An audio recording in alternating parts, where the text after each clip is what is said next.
조갑제 TV 시청자 여러분 안녕하십니까? 2025년 7월 19일 오후 4시 반입니다. 한국 사람들은 술에 약합니다. 그러다 보니까 술의 영향을 이기지 못하고 범죄를 저지르는 경우가 많습니다. 살인, 폭행, 상해 이런 강력범죄에서 술과 연관된 범죄 발생률이 약 30%나 된다는 이야기도 있는데, 윤석열의 무도한 비상계엄 선포, 망상적이고 발작적 계엄 선포도 술과 연관된 범죄로 분류가 되어야 하는 게 아닌가 하는 생각이 들었는데, 어제는 어떤 확신이 들게 되었습니다. 어제 윤석열 전 대통령 구속 적부 심리에서 윤석열 측 변호인단은 거의 간 수치를 들어서 몸 상태가 수감 생활을 감당할 수 없다는 주장을 했습니다.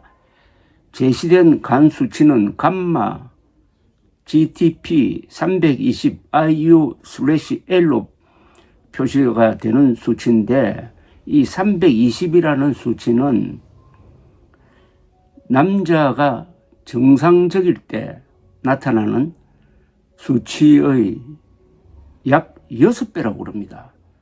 정상치보다 약 6배나 높다니까 그의 간 상태는 아주 심각한 장애를 일으킬 수 있는 수치라는 이야기였습니다. 그의 간 상태가 공개된 것이 이게 처음입니다. 이는 그의 음주 습관과 관련이 있는 것이 분명합니다. 그가 폭음을 일삼는다는 사실은 수많은 사람들의 이야기와 목격담으로도 증명된다 할 것입니다. 그가 대통령이 된 이후에도 이 폭음 습관을 버리지 않았다는 것도 확실합니다. 오랜 폭음이 그의 분별력과 인지력을 약화시켰을 것이고, 정책과 행동에도 그 술의 영향이 미쳤을 것입니다. 특히 부정선거 음모론이라는 망상과 비상계엄 선포라는 발작적 행위에 알코올 중독 증세가 반영되었을 것이라고 보는 것은 아주 합리적 추리라고 할 것입니다. 여기에 하나 덧붙여야 하는 것은 한민족이 술에 가장 약한 사람들인데, 문화적, 정신적 특성으로 음주량이 많은 데다가 거기서 발생하는 이른바 주사의 너그러운 사회적 분위기가 한 몫을 한 게 아닌가 하는 생각이 듭니다. 한국인들이 잘못 알고 있는 게, 한국 사람들은 술이 세다고 그러는데 그거는 사실이 아닙니다. 반대입니다. 한국인은 유전적으로 술에 가장 약한 민족입니다. 한국인, 일본인, 몽골인이 이 그룹에 속합니다. 다른 인종은 그렇지 않습니다. 술을 마시면은 알코올은 간에서 ADH 효소에 의하여 아세트알데히드로 변환이 됩니다. 아세트알데히드는 독성 물질로서 얼굴이 붉어지거나 메스꺼움을 느끼게 합니다.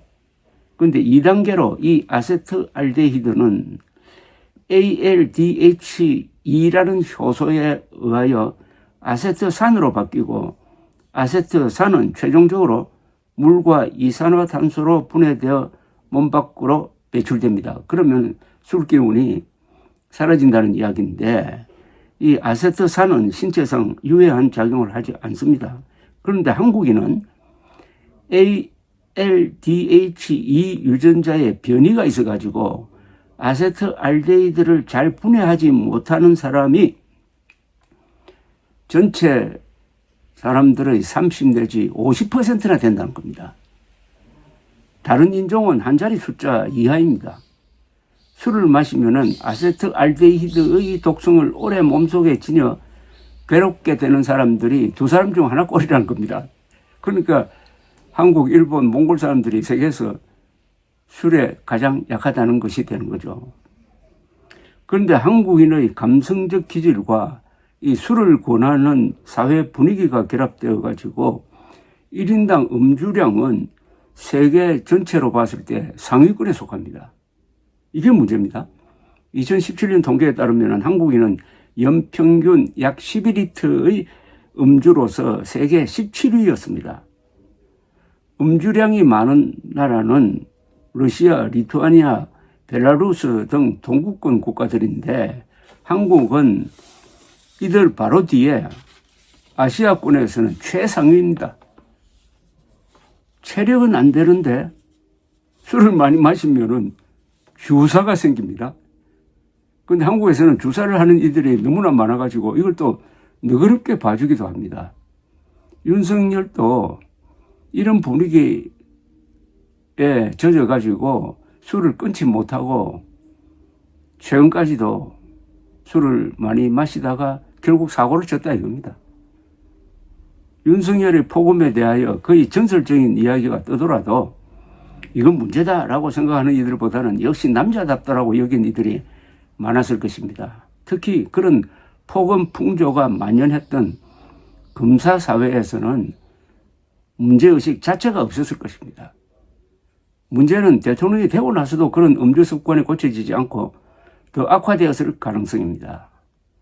그 결과로 그는 분별력을 잃고 자신도 나라도 정당도 보수도 망치고 드디어 자신의 몸까지 망가지고 있는 것이 아닐까요? 20여 년 전 한국 범죄 통계에 따르면 약 30% 이상의 범죄는 술과 관련된 것이었습니다. 그 가운데 윤석열의 불법 계엄 선포란 범죄가 추가되게 생겼습니다. 윤석열의 폭언 습관이 일생일대의 우리 역사상 최악의 사고를 쳤다는 이야기죠. 술을 마셔도 체력에 맞게 마시는 교육이라도 해야 될 것 같습니다. 감사합니다.